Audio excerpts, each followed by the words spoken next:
QK-ZGX peripheral driving sludge thickener is installed on medium and large size circular setting tanks in wastewater treatment plants. Feed water passes through the center pillar from bottom to the top, then distribute evenly into tank.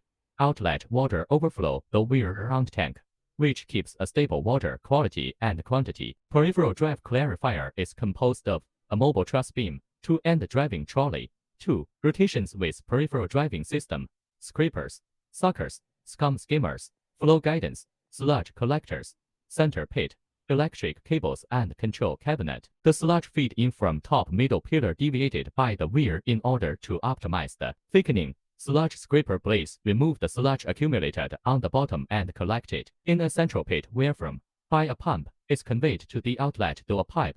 Outlet sludge can return or disposal to sludge thickening tank. Above scum is skimmed to collection bucket for further disposal. Features 1. Truss bridge structure, more economical and weight light. 2. Lower operation cost, easy maintenance and management. 3. C. Advanced transmission device, simple installation. 4. Safe and reliable, over torque protection for option. When torque reaches to a certain place, it will give alarms and stop working. 5. PLC control system for option and customized start, stop time.